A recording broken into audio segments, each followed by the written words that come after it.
We are live. Welcome to this new stream. Today we got a guest. You can now present yourself. Everyone, it's Kanbei here. I'm here with Master Kanbei to analyze this game we had from the Kanbei Cup. Thank you very much for coming here. Uh, I'm looking forward to see what's up with this.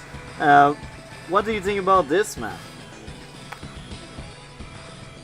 It's a pretty classical. I don't want to say classical wage map, but it's like a pretty good map. I think it's not like Stalingrad or Verdun, where it's just like there's zero mountains basically, and like there's almost no forests, and like kind of like a boring pattern. This map, it's still kind of like open. You can still do front switch, but there's like a lot more interesting terrain to play around. The HQs are slightly more vulnerable, so I quite like this map. I think it's an interesting departure from like the usual fog formula. That's good to know your insights. So, why did you pick Andy? Because many people picked him, and I want to see your reason. Basically it's because there's no artillery. The fact that you banned artillery in this setting means like Andy is like the only pick, because like Andy really likes heavy tanks. The easy counter to heavy tanks is like you get artillery. But if the artillery are banned, then there's simply no cheap counter to heavy tanks. Like you have to get your own heavy tank.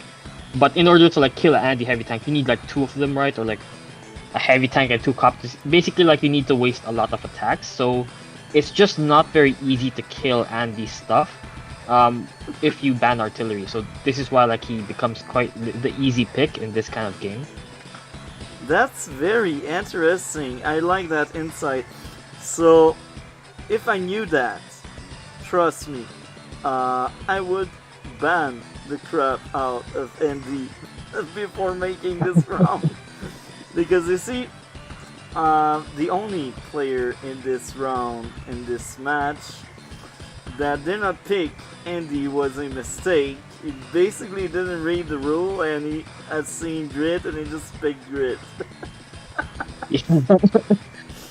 Yeah, I was actually like I almost fell for that because like I didn't realize like artillery was banned immediately.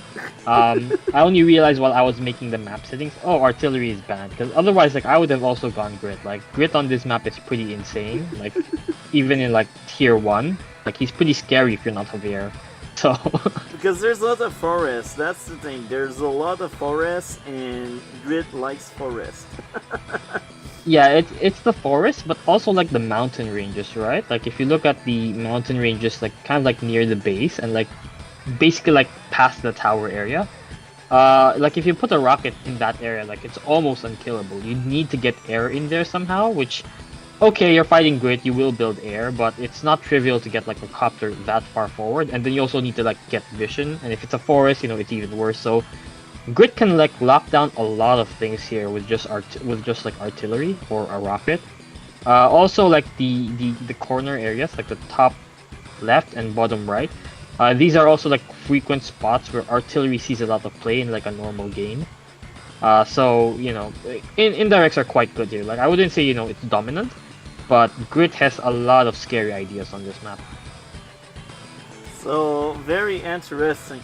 So, let's do that replay. I think you got remote control, right? Um, I don't think I do. You don't think you do? I see you have. Try moving the mouse. I'm moving the mouse. Okay, now it's working. Okay. So first few turns, no one's building any mechs day 1, so that's pretty good. Both of us are rushing the neutral base immediately, which is all like pretty standard. There is like one idea here you could potentially do, where instead of going for this city, you go for like a really fast airport capture. The idea with like the fast airport capture is like you'll get a fast T-copter and like accelerate infantry into this area. If you're not gonna do that, then the usual play is to like get an APC and accelerate into this area. The reason why like APC or T-copter is really good here, APC is like slightly better. is because recons, like if you notice, like first of all, this space is super delayed, right? Yeah. So it's unlikely that you're gonna build a recon here as your first vehicle, like as your first build, when you have all these captures to do. It just doesn't feel good. It doesn't feel right. Yeah. If you build a recon from here, it can get to this area really fast. But going through the middle, right? Like there's so many like plains and like some forests occasionally that it's not easy for like a recon here to interrupt any captures in this area. Like it's probably gonna get hit by a tank if it tries, even like if you do an APC into tank opening. Like a recon can't really harass this area. And the APC can essentially mean that you secure these two cities, you will accelerate this capture by a turn. So like even in like the worst possible scenario with like APC into tank, you will get 3 cities, which is like what like the APC needs to pay for itself. Accelerating this city and this city also means like you have a lot more ability to contest this city and this city.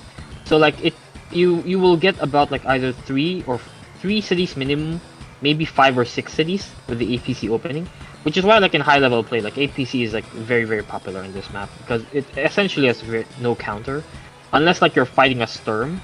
Then maybe you don't want to go APC because like I've seen some Sturms just do some crazy stuff, like they'll open 4 recons and because they have like the perfect movement, they just ignore this idea, so like they can actually like hit this area super fast before your tanks are around. So Sturm breaks the game in Fog, I think, because having the great APC he has, or I should say the great recon he can have, it really creates issues there. Yeah, there are a lot of maps where it's an issue. I think this is definitely like one of those maps. So notice here like we move this infantry forward to load into the APC rather than going for like the back capture or the airport. This is like a fairly standard APC opening. We also move this infantry forward. It's gonna make sense like after you see like the next few moves. Just build more infantry. My opponent is going for like a fairly safe opening. He goes tank first. I don't really think like this is better than APC first, but he might be like scared of like recon, or he doesn't know like the meta opening.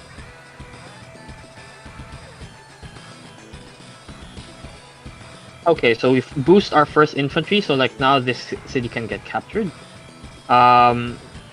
This infantry goes across the mountains to like help out on this side, because like again this base is so delayed, like it's turn 5, it's just now getting finished to capture. So this area like really needs a lot of help with the captures, which is why we usually send this infantry over the mountain to like get this city and then this city and then maybe this city, right? My opponent does the same thing. And now I get like a recon on this side of the map. Kind of like slightly greedy, like it might have been better to save for a tank, but because there were no artillery, I was pretty sure it's either gonna be like an APC opening or a tank opening on the other side.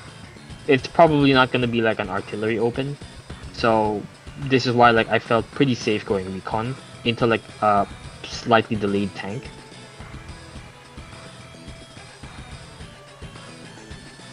Then here, like my opponent is like doing, a fairly conservative opening, I would say.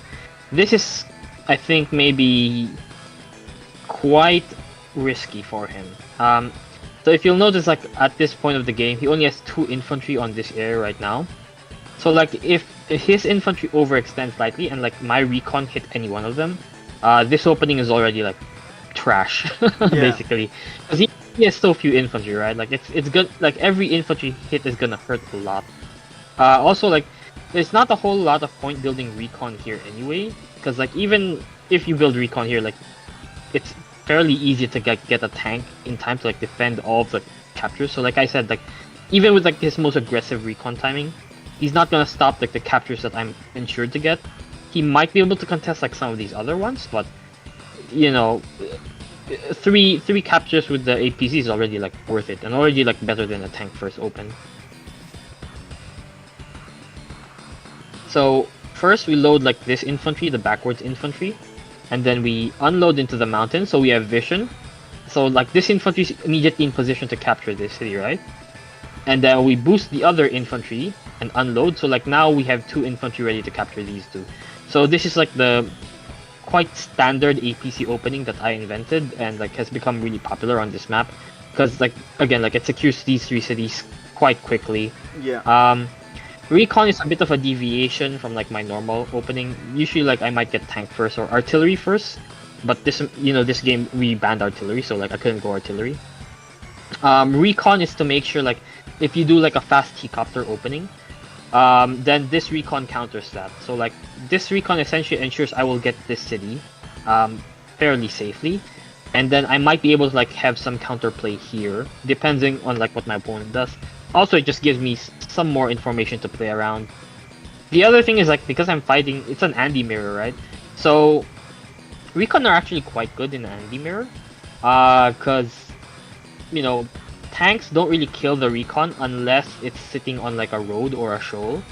The other thing is like recons help set up a 2-hit KO on infantry while preserving your infantry's HP, which is like really important because like reducing the enemy and these infantry count is like one of the easiest ways to win in this kind of mirror, especially like with no artillery. Yeah. And then here I do, a war crime. I do a base skip for a tank. Basically, I was thinking, okay, maybe my opponent actually does some like recon stuff. So maybe I want like a fast tank as prophylaxis against that to make sure like he doesn't, because like I know some people like to pressure the tower here. They like to do like a weird mid attack here, and that would like hurt especially with my opening like APC to recon. A tank base skip allows me to like answer any kind of attacks there. If he tries to play any kind of aggressive thing on this right side, I'd also like have a tank to answer that. And a base skip at this point in time is not the worst thing in the world. Basically, this base has already produced all the infantry it wants to produce for the capture phase, so I'm going down like -1 unit count, yes, but it ensures like my opening is slightly smoother, so like I'm less prone to dying to like random things.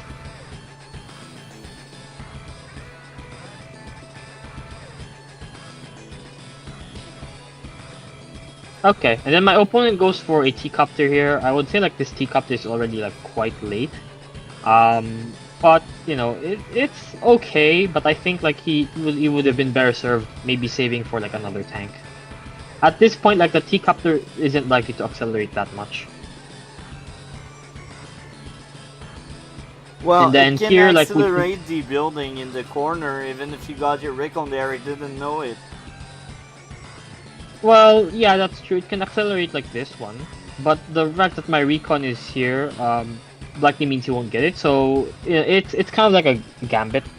The other thing is like if your opponent goes APC and then you go T-copter this late, like he should have gotten this like before tank. Honestly, if he wanted to do this, by doing it this way, I think like my infantry actually get to this corner before his does. Even like, but then because he went recon, like okay, it makes some sense. So it's not completely without thought. But it's just kind of like a little messy in my opinion. Like it's not very optimized. I do like see some of the ideas here, but I don't think like this T-copter ends up accomplishing much based on like what I remember. We go for like a mech here because I have an APC. I might as well, and like the APC gets here I think in time to like ferry the mech. So why not?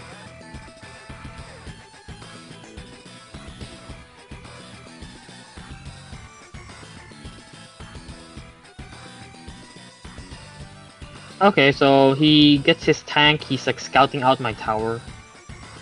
He gets another tank here. Okay, interesting. And then, okay, so this is a bit weird, right? Like, so he builds a T-copter here, but then he accelerates the infantry into this area. So it's kind of like weird, right? Like the T-copter isn't actually accelerating any captures, it's just like moving this mass of infantry forward. It's not really like the kind of thing you want to do in my opinion. Maybe like he wants to do an infantry attack, like an mass infantry attack on this side. That's potentially like one idea, but honestly you can do that even without the T-copter. You might as well just get another tank in my opinion, so I'm not really a fan of like how he's using this T-copter right now.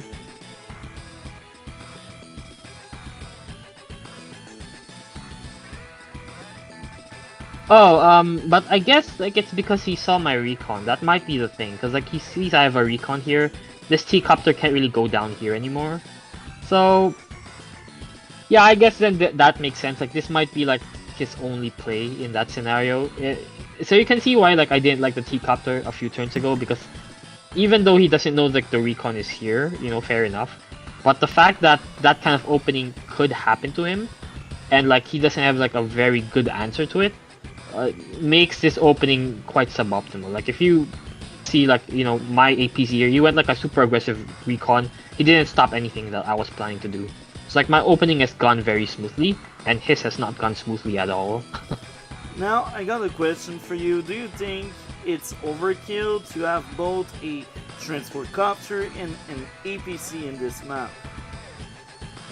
It depends on the timing. So I would say like in the early game, yes, right? Like one transport in the early game is already quite greedy. Two is probably like pushing it. In the mid game to like late game, I think it's fine to have two transports here. So like anyway, like the APC becomes less valuable as the game progresses compared to like the T-copter. Like the T-copter is like a lot more mobile, and like the T-copter can ferry infantry from this side to this side, so like it's a lot more versatile in that regard. It can also like cross a lot of terrain and get like certain areas faster than the APC can. Also like if you know you're running out of infantry, then T-copter is like getting two transports, so like make sure you always have infantry at the front is quite good. So I think like it just depends on the timing, right? In the early game I wouldn't do it, but mid game it's a pretty strong play, especially like if you're winning. I see. Good to know. I will stop making two transport.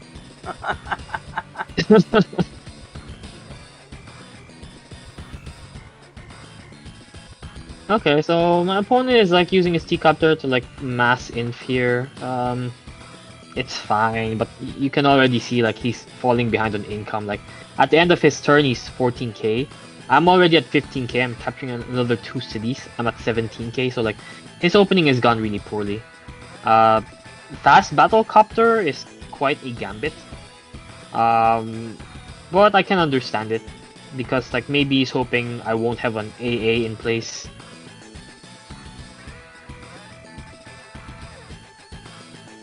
Unfortunate for him, I built an immediate AA that turn as if I have map hack. The reason I go for like an AA here is because I will get like 18k the next turn. Like because like my income will line up, so I have 18k the next turn. That means I can get a copter tank inf build, which is pretty nice. I also know like a lot of people rush B copter here. If I'm not planning to play too aggressive like in this area, two tanks and a mech are more than enough to like defend my stuff. And like the only way he can really attack into this area is with a B copter or like a fast MD, both of which like an AA will help me counter, because like the AA can one hit KO on infantry, and then like tank and infantry can maybe like help blind the MD and make it so the MD becomes effectively useless. That's why I say like like this kind of setup is potentially a fast MD counter.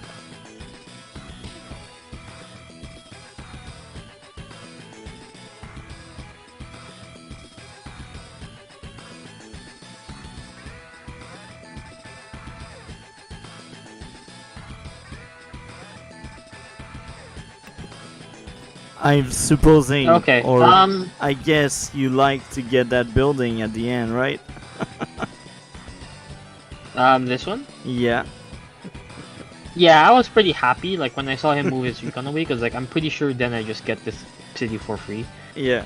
So like these three cities here, and then like, you know, the counter here, these are basically like the cities that everyone fights over.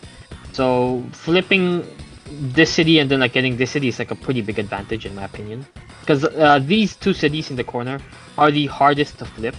Because like you park an infantry there, especially like in an Andy mirror, and you need like what, 3 infantry to get rid of it, or 2 infantry. It's just not like where you want your infantry to be, especially like if there's a lot of fighting in this area or this area. So like getting it early means like you hold it for a long time. I was actually surprised when I saw like my opponent has like 2 infantry here already, and because like I thought, okay, his infantry formation seems like there seems to be like a lot more infantry here, than I thought he might have. Especially considering like, I see 3 here, like compared to like what I have here. So I was like wondering like what's going on here. Like, did he just mass all his tanks in this area or something? And that's slightly what I was suspecting because I realized like his infantry movement here is like quite underdeveloped in my opinion. So I was actually like quite curious this turn, like what was going on with my opponent. And that's the reason why I actually built a tank on this side instead of this side. Because I was thinking like, okay, with like how much infantry I'm seeing here, I feel like he hasn't built that many tanks here. So maybe I just, you know, fight in this area. Maybe his plan is like to HQ rush me or something. I don't really know.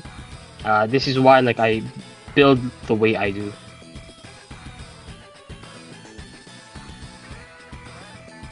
And then he goes for a hit here, and he actually gets super lucky here. This was such a low chance of working. Like this was a 1 in 3 chance of working, and he managed to get the kill. This is a really eye roll there. Yeah, he got like a super lucky roll there. Otherwise, like this attack doesn't work, because like if this infantry survives, I just pull the 2 infantry out, then like swap it for like a tank, and then like a recon hits here, and then he loses 2 infantry to injure 2 of mine. And in an anti-mirror, that's kind of like horrible, right? So the fact that he managed to get this attack is the difference between like this attack working and this attack failing. So like this was super risky from him, but it worked out. The one thing about this though is like the fact that he committed this infantry this way means like this infantry will now get this city for sure. Like there's nothing he can do to stop it anymore. Because he cannot get vision over this city. So even if the tank can attack, it can't get vision, right? Like there's no unit that can get vision over it, which is why like I get this city now. And then he plays some, you know, plays pretty aggressively. I generally would not recommend fighting, like launching an attack on this front and then on this front. That's quite risky in my opinion. So I'm not really sure what his thought process here was.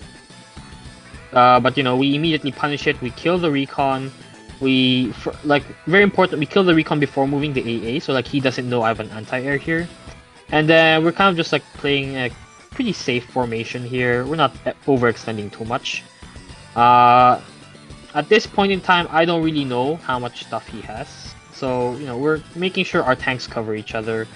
The mech is kind of exposed, but it's already like helped kill a recon. That's pretty good. And then we're just bringing all of our units together. On this side, I believe we begin a retreat because I don't really know how much stuff he has here. He has a lot more infantry, so I don't want to start trading. And then we just get another tank as backup, so like maybe we can start contesting this city. And yeah, we do something quite cheeky. We park the APC on the city so he can't get it. And just try to be annoying, like trying to soak up tank shots. Also, like if he hits this APC with like a tank or something, I have stuff to counter. The mech is even in place to counter. The APC also stops this infantry from attacking this mech, so like launching a 2-hit KO. So now he has to commit a vehicle to help kill this mech. You know, he goes for like some injuring attacks. He kills my infantry there. He goes for a copter hit, and then a tank hit. And then he's just trying to like stream infantry and tank. Like he's continuing to like fight in 2 areas. Like this is quite suspect in my opinion. And then he goes for like an MD here. Why is it suspect? Because, okay, so basically in FAG, you can never win both fronts, right? Like you can never win both areas of the map, even if like you're slightly ahead. It's just not possible. That's not how the game works. So if you try to play on both sides, you will win one side and lose one side, for sure. Right? So like, your best case scenario in this is like you go even, right? Or like maybe you're slightly ahead if you somehow out-tactic your opponent. But you're not gonna win both sides, so like you're just giving your opponent free counterplay. This is very good to know. Now maybe we need to refresh the replay right now. Yeah. Connection interrupted. Okay, so from my point of view, like I see this copter, I'm pretty happy. Like that's a dead copter now, so that's the first thing we do. We kill the copter. also, gives us vision over the tank, and now we can kill the tank. So it's quite important that I attack with this tank first rather than this tank, because I know like on counter hit, like tank will be at 8 HP, and then this tank will be full HP when it kills this. But I'm okay with this tank being 8 HP because I'm Andy, so I can wall with this infantry here, right? The moment this tank dies, and protect this weakened tank so like it doesn't die on like any counter attack, because I don't know what he has at this point. So this is like an important tactical sequence that we do. And then we protect our mech because like it helped kill this infantry, so we put the recon here. We're just like making sure none of our stuff dies because again it's an Andy mirror. The person who can keep most of their stuff alive, even if they're weakened, will win the game on the Super Seal power turn. This is very interesting. Now, this is funny because in the chat, I think it's maidemao. I think maidemao is in the chat right now, and he says, I got couple eye roll this game. This is true, Stanley. Yeah. The second one was maybe not a high roll in my opinion, because like, okay, he actually manages to get this kill, I believe. Like, did he manage to get this kill? Hold on. I remember like, oh yeah, he managed to get this kill again. In hindsight, maybe this wasn't a high roll, because like my infantry didn't attack, and even though it's at 10 HP, it definitely took some kind of chip damage. So maybe like this was actually guaranteed. I don't know the calculations exactly. But I remember like when I first saw this in this game, I was a bit mad because I was like, how does he get 2 high rolls in the same scenario? But looking at this now again, it wasn't actually 2 high rolls. I think the second one was probably a fairly probable thing that would have happened. I shouldn't have attacked with that infantry if I wanted to do this wall.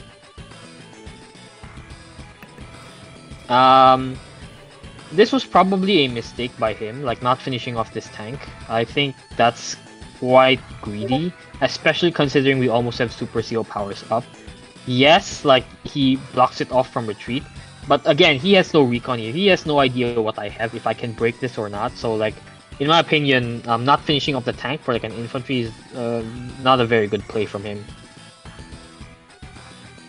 He gets a bit lucky, he kills the recon, he kills the mech, so it's a bit of a wall break, but the fact that he keeps fighting in this area is I think a mistake already. The MD has no way to like reinforce any of like these units immediately. He knows I already have 2 tanks in the area and an AA, so like he's already outmatched vehicle-wise, so this is quite dangerous for him to be doing. Like if I can clear this infant... Okay, so he blocks with the AA. Maybe this is okay then, because like a lot of like tactics for Andy rely so much on like, are you able to do a wall break or not, and like, does stuff die or not, right? So like in this kind of formation, maybe stuff doesn't die, and then this is fine. If stuff does die, then this is horrible. So it's quite like, you have to play like quite knife's edge stuff in order to like, get these attacks to work as Andy. And he starts capping my tower here. He's basically like playing very, very aggressive. I don't like any of these moves. This attack is maybe fine. These 2 is kind of just like throwing infantry away for free. Like there is no way he gets these. Now I'd like to point out something. Just me seeing what's going on as someone that knows the outcome. I think it's very interesting because I do think Kanbei has a better army composition. But right now, his unit count, well, your unit count Kanbei is kind of shit right now. And this all goes back to you base skipping. You dropped off there, Master Kanbei. What did you say? So, do you hear me now? Yeah, I can hear you now. Okay. So, this is coming from someone that has seen the game. Well, the outcome, I should say. I will say 2 things. Your army composition looks better on paper because you got battlecopters, you got mechs. Well, your mech is actually gone, but you had a mech for a moment. And right now, I don't see any battlecopter on my maidemao site. But well, it died. your unit count is bad. And I think this all goes back to the one infantry you decided to not have. Well, not really, right? Like, my unit count seems bad, but it's actually like quite even. The thing is, like, we're analyzing it from the start of my turn, and we're doing like a lot of trading right now. So like on turns where there's a lot of trading, unit count and like unit value will fluctuate super hard at the end of each player's turn because stuff is dying off. So what we'd actually have to do is like we'd want to look at like what my unit count versus his is when my turn finishes, and if I'm slightly ahead, then actually like we're just trading even, right? Like no one's actually like winning this. If I'm very ahead, which I would say is like about 10 units ahead, then I would say I'm slightly ahead. But like 6 units does not matter if you're both doing like heavy trading turns. So because like I have a lot of attacks this turn, I don't really think this is an indication that I'm behind on anything right now. So we kill stuff that we can kill, right? We disrupt this capture. I believe I calculated that this was for sure 6 HP damage, which is important because he has a trick here where he suicides some stuff for like SCOP and then captures this with a 10 HP infantry again. So the fact that this doesn't stay at 5 HP is quite important for this attack to work. And then we're just pulling back our units a little bit. We put our tank on the city so like he can't start capturing the city.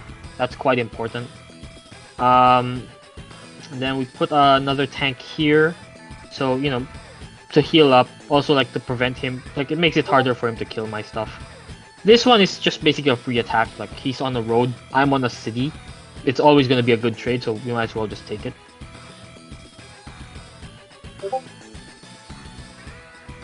And then, I'm not sure if he pops his superpower this turn.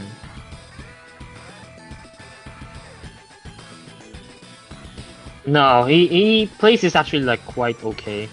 He plays very patiently. He's massing all his vehicles here. And like he's using his infantry to bait me into an attack. This is actually like quite a good move for him. I would say like this is probably like the first good move I've seen from him this game. Because like the rest of it was either like okay to kind of like pretty suspect. This is a pretty good baiting move because it makes my army overextend into like his vehicles that are waiting to kill. And he's gonna get like superpower first for sure if I take this attack. I will get it second, but the player who gets the superpower first generally has a lot of initiative if they've traded pretty evenly.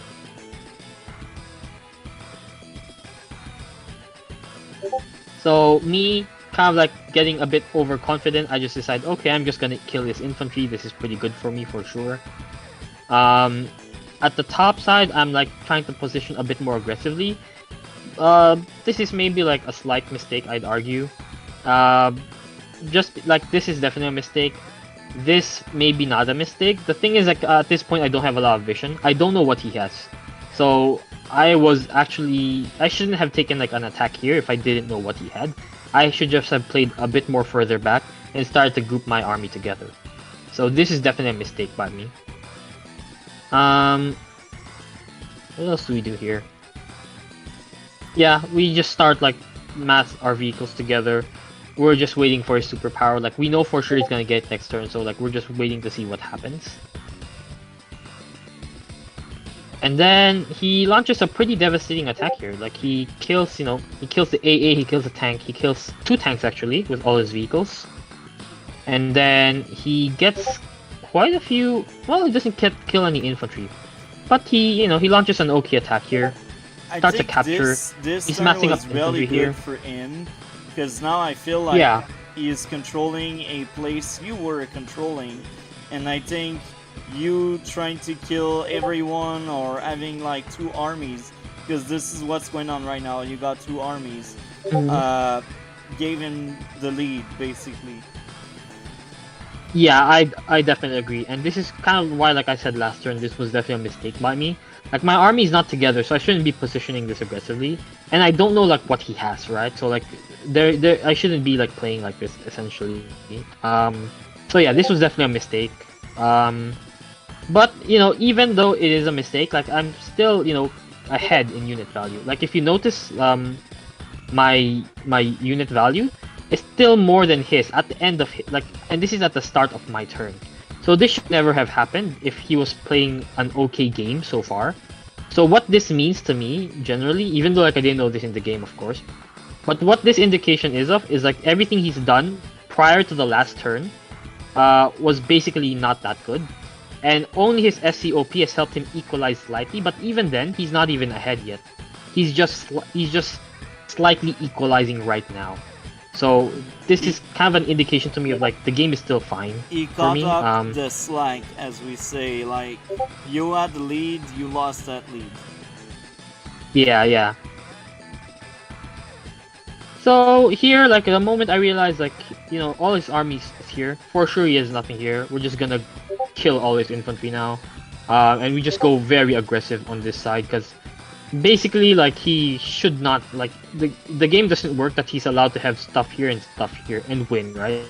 Like that's not how the game works. Oh, I know for a fact that his army is here. This army can't really reach here in time anyway, so we might as well just go hard here and like just try to kill stuff. And then we just like start wiping out like random scattered infantry. We kill a bunch of stuff here. I would say this is a slight mistake maybe. Let's actually go back and look at the start of my turn. So what I should have done, if I was playing this correctly, I should have like launched all of my infantry attacks before using my superpower. So like at the end of my turn, like all of these weakened infantry would be full HP, right? And like it makes it far less likely that he's able to like wall break me. But anyway, that's a slight, slight sub-optimization, I would say. Was there anything else I could have done better? Probably what I could have done better here is like instead of like the copter hitting from here, the copter should have attacked from this tile. So like maybe the tank attacks from here. It'll take some counter damage, but I'll heal up with SCOP. And then when we pop the super CO power, the copter has enough move to get to this tile. And if we combine, so like if we try to visualize that, if the copter is here and the tank is here, and then we did what I said earlier, where these infantry all heal up at the end of my superpower turn, right? Then these infantry will actually like form a wall, and this AA cannot kill my copter, right? There's all of these like small micro tactics which affect a lot of the game. Obviously, like I didn't play this perfectly, which is why like he's getting like counterplay. But so that's like how I would have optimized this attack further. But even with like suboptimal attacks, we're still I think pretty much ahead. Like we're starting to get like the unit value lead. We're starting to get like a slight unit count lead. He has like a 1k income advantage, but that's not going to last very long. Now, I got a question for you. What do you think about that bomber? The bomber is pretty good. Okay. I think this is like one of his best decisions in the game, for sure. So he is correctly realizing that in an anti-mirror, like we talked about earlier at the start, right? Heavy tanks are going to be really good because they're hard to kill. So the easiest way to kill a heavy tank is get a bomber. If you don't have artillery, you just have to get a bomber. Neo tank isn't better than a bomber, for killing medium tanks, because bombers can one-hit KO. Neo tanks can't do that. Like they trade pretty good, but if Andy is gonna use his superpower, that's not really gonna help you, right? So bomber is super good. I think this is probably like his strongest play in the game so far. The fact that he correctly realizes this before I did is very, very important for the game. Like this probably helped him the most win, rather than like any of this other stuff. Like all of this other stuff helped him equalize. This is actually like a winning play for me, in my opinion.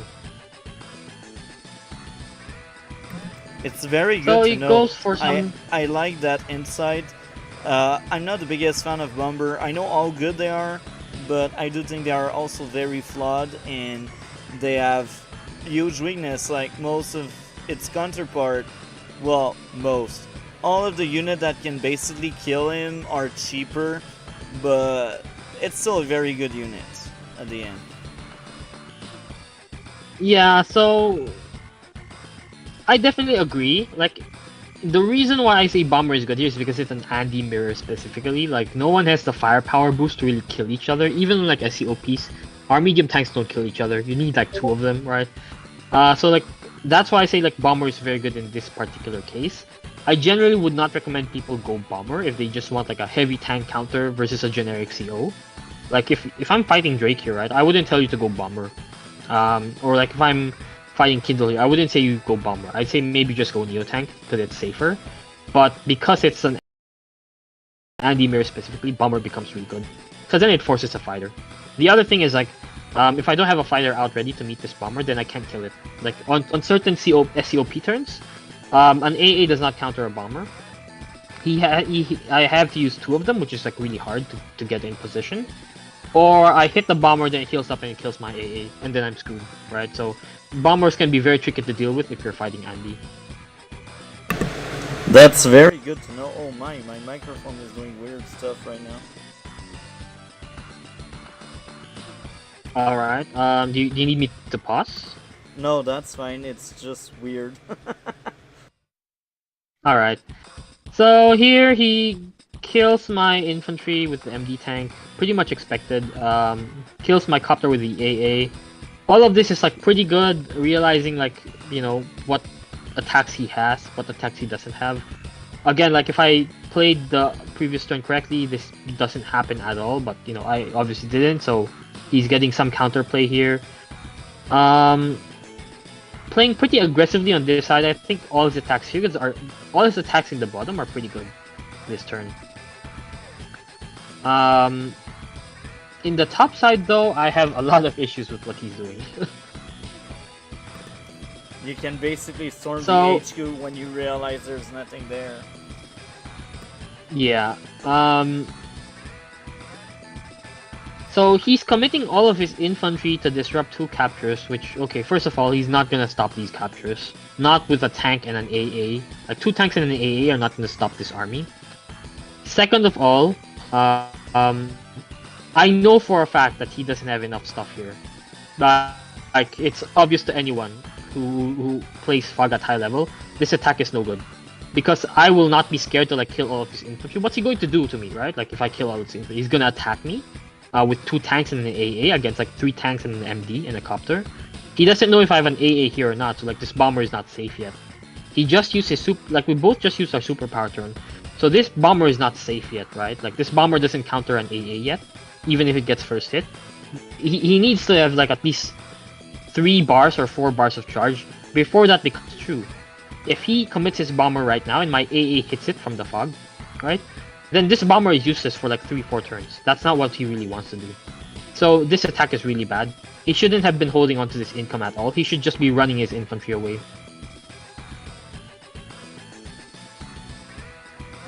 And then here we just like start killing all of his infantry, like because like I said, like what's he going to do to me, right? Like, is he going to like commit his vehicles and just die? So like he doesn't really have, you know, a play here, right? Like the fact that he lost 5 infantry in this area, basically for free. Like he tried to stop this capture, it's not even gonna work. This capture is slightly delayed, but honestly it's like a 1-turn delay or a 2-turn delay. I'm still getting this in the end. So like he removed all his count in the top side for no real reason. Like this is such a bad attack in my opinion. The only good thing you could say about this is it's keeping all of my vehicles here rather than shifting down here. But it's like at this, like in this board state, it's not clear to me like he even has an HQ cap, right? Like it's not clear yet that he can actually do that. So it doesn't really make a lot of sense. Like this is like a very big gambit play, I guess is the most correct way to put it. Like he's not sure if like the only reason he wants these vehicles to stay here killing his infantry is if he thinks an HQ cap is likely, right? From this position, I don't think HQ cap is likely yet because like his infantry are so far away. He has only 3 infantry and a mech. 2 of them are injured. He has no SCOP yet. He has a T-copter, but the T-copter isn't in position to ferry a new mech in. He has 3 tanks and an MD. He doesn't even have an AA. And then he has a bomber and an MD here, right? And on the top side, like he gave up like 5 infantry for that. That's not really good. The only way this is good is if he has an HQ cap in like the next 2 turns, and then this army doesn't arrive. In 3 turns, this army definitely arrives. This is why like I didn't like this attack for him. Here, I keep building like normal stuff. I build like a T-copter, and this is like I think the blunder for me, right? Like the fact that I still have not yet teched up to like a bomber or a fighter, or even like a rocket, um, to like defend my HQ here is, I think, a very big oversight. I should have realized at this point, like, yes, he doesn't have an HQ cap yet, but he probably will sooner or later, and I need to be preparing for that because like it seems like he's playing as if he wants to do an HQ trade, and realistically, that might be his only out at this point. He's lost so much infantry that it might actually be like his only way back into the game. Like he has, how much infantry does he have? 10 infantry? Yeah, he's like 10 infantry, but you know, 5 of those are like really far back compared to like my infantry. Almost all of them are at the front. So even though like the infantry count looks still sort of even right now, like 10 to 13 plus a mech, right? He only actually has like 6 infantry at the front, and like almost all of my infantry are already at the front. This is why, like I say, he has a huge infantry disadvantage right now. He goes for some attacks. All these are pretty okay. And then I think at this point he is like realizing he needs to go for an HQ cap. I think like that's his play now. Yeah, like he's entirely given up on these cities. He just parks a tank on his HQ, like hoping for the best, right? Like for an HQ trade, and then he's moving all his stuff into the bottom area to like start a trade. So I think at this turn was probably like the key mistake. I really should have realized at this point, like, oh, he's trying to like do an HQ cap for sure, right? Because of how aggressively he's positioning here, and how defensively he's positioning here. And I think this is the turn I lost the game because of like what I'm about to do.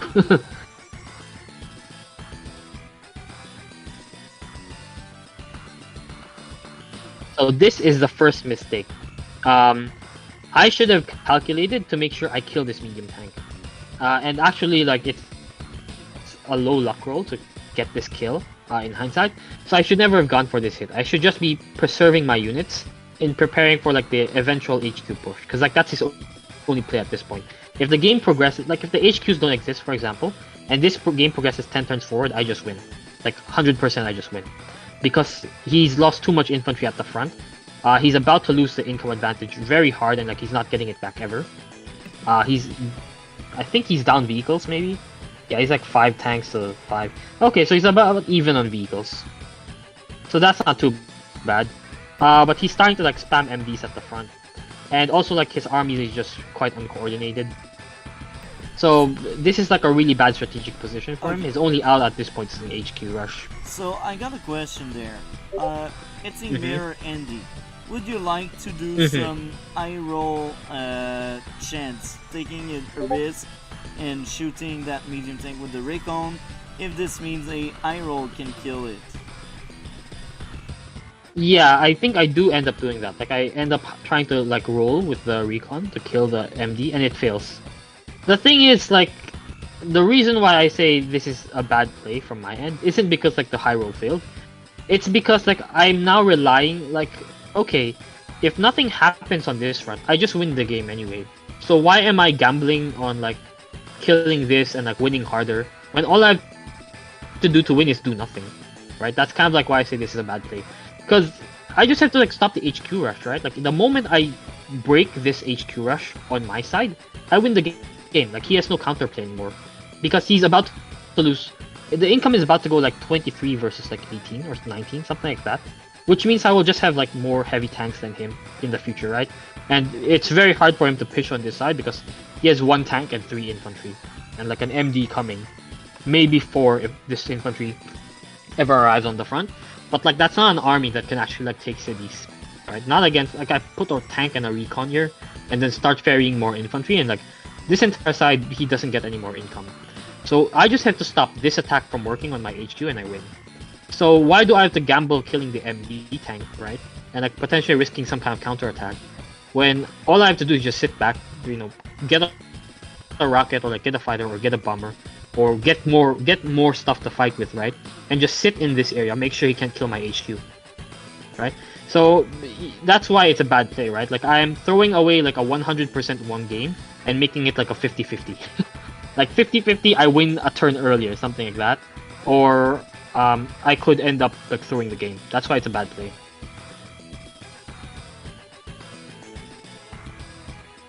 And then at this point, this is like the second major blunder of this turn. And this is arguably like even worse than what I did here. I know already, like he might be trying to go for an HQ rush. Why am I committing vehicles here? Right? To secure this city? Doesn't really matter. Maybe just leave a copter here, right?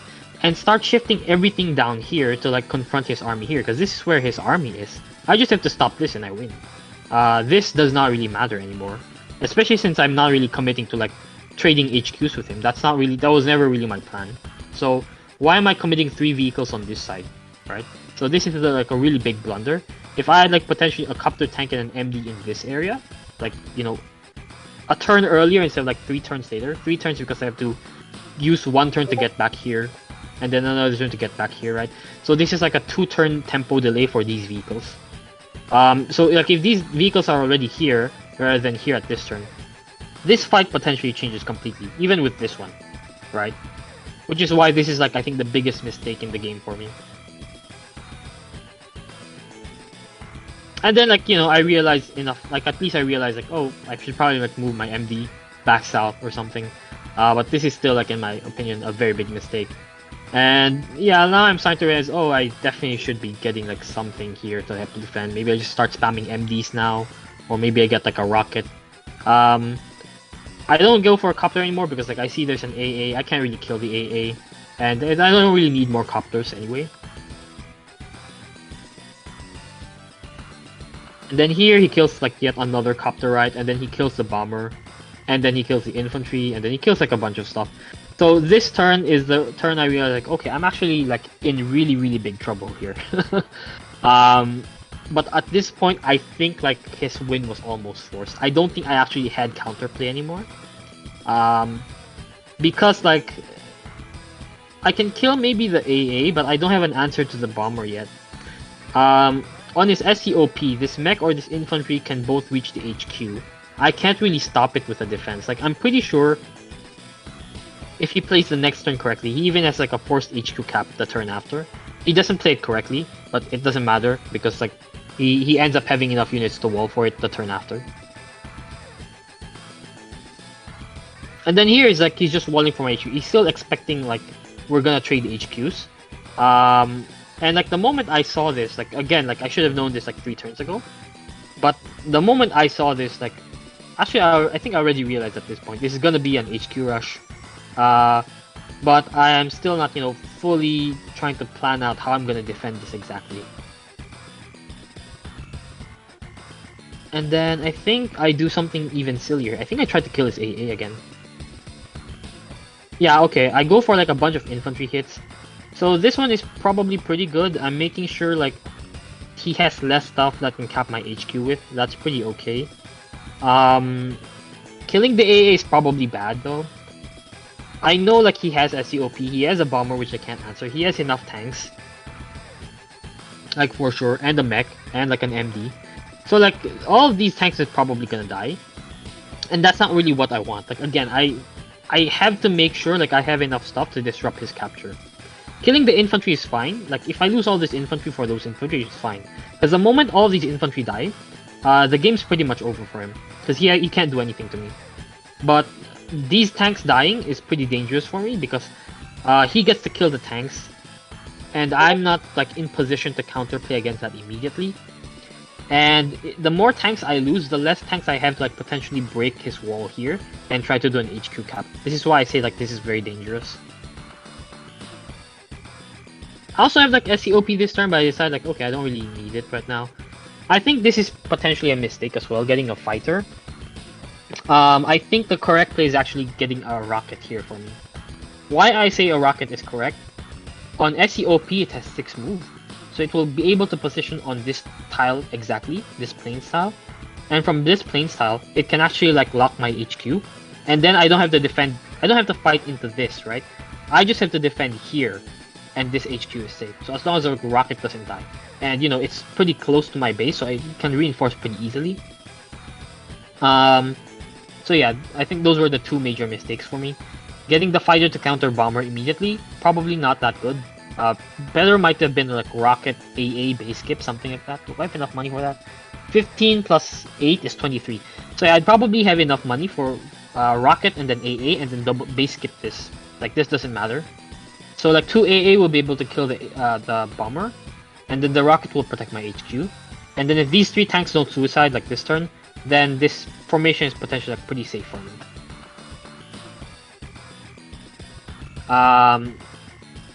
And then he, goes for the HQ cap, he goes for the SCOP.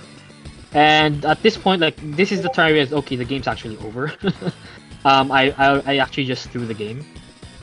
Because at this point, like, there is nothing I can really do to stop him. I can maybe, like, try to high roll or something, but I think this is a visual bug. The bomber should not be there. It should be, like, I think here. Like, beneath this tank here. It's a visual bug. I'm gonna refresh. Okay. We'll move through his turn. Okay, so in this position, I realized I already lost. I played it out anyway because he might make a mistake. But essentially, like, there's no way for me to stop this HQ cap anymore, right? Like, so, like, if, we rewind the turn before, and I did, like, what I thought I might have done potentially, like, if I had a rocket here, and another AA, like, then this bomber can get injured, because, like, he used his SEOP for this, right? This bomber gets injured, and then, like, it's not a threat anymore. If I have the tanks here to wall, the MD here is pretty much safe. Like, he shouldn't be able to kill this. I can wall with, like, some, tanks here. The rocket will hit this. I just need to delay it for 1 turn, which I do have with this infantry. And then, like, my stuff here are gonna reinforce in time. So, like, if I played, the last turn correctly, potentially this is still holdable. But because I didn't play it correctly, then, this is actually just already game over. Like, you see, I don't even get to kill this tank because it's a luck roll. I get a pretty bad luck roll here. And yeah, can't really do anything at this point. Like, he'll just clean this up. Another potential solution, although I don't think it will work, but another potential solution is if I attack the bomber from here with the AA, the MD can be here, and then I can park an infantry here. I'm not sure if it works, but if you look at his wall the next turn, if like there's actually like an infantry on this mountain, or even just here, this potentially can still work, although no, maybe it doesn't work. But yeah, like you'll see, like I can actually like clear this bomber with the AA or the fighter. Then I can clear this tank with like an infantry. And then potentially like I could have used a copter if I had a copter alive, right? To like potentially like hit this, and maybe that's enough to disrupt the cap if I get a bit lucky. So you can see like how a lot of like the mistakes I did in like the past 5 turns really start to like hurt me on this turn in particular. Like if I had saved like 1 extra copter last turn by like either walling it correctly with the first attack here, not letting the AA kill it, or not going for like the MD hit, I potentially have a unit to disrupt this capture here this turn. If I don't suicide my MD blindly, right, I have another MD to like help wall break this, to like at least clear this. If I had a rocket, then potentially I can stop this capture this turn, right? If I had gone, bomber way earlier, definitely I stopped this attack, right? So there's a lot of like small mistakes I did with like, in terms of builds, tactical engagements, that all culminated in this HU cap being possible and making like what should have been a won game a lost game. So this is why I quite like Marengo. The fact that all of these things, like this comeback is possible, makes it so like the game is a lot more dynamic than if like HQs didn't exist on this map, right? Because even if you're behind on this game, like what maidemao was for most of the mid game, he was quite behind. The fact that he realizes his only out is the HQ cap, and I didn't realize it in time, and then him playing to the correct out and me not responding to that, gives him a chance to like get back in the game, right? So it's kind of a comeback for him, but I think that's quite good because it punishes players who are not understanding the strategic reality correctly, not responding to like the correct threats, and like kind of just like autopiloting through the game. Thank you very much for these insights. It's very interesting. I think after having this replay with you. I will see Marengo on Another Way. I always like that map. It's a very fun map. But after watching this amazing replay, I will see it Another Way, and I think this was something else. This was very good. This was a very good replay. I kind of enjoyed the grid versus Indy we had with Mr. Cannon and Arcanist, but your replay here right now with maidemao was something very interesting to learn from. So anything else to add, or any other takeaway you may have forgot to mention? No, I think I pretty much covered all of it. Like, yeah, Andy Mirror, no artillery tech up is, you know, the key takeaway in my opinion. Like, tech is really good as Andy and against Andy. If there is no artillery, because like there's no cheap answer to anything. So thank you very much for coming. As usual, you are an amazing guest. You know the game very well. You have good tips. That's always fun to have you around. Thank you very much, and I hope the viewer enjoyed as well. So everyone, like, comment, and subscribe. We will see each other in future video, and I will announce the round 2 soon for the losers bracket. So see you next time, everyone, and Kanbei, take care, man. Have a good night. All right. Good night.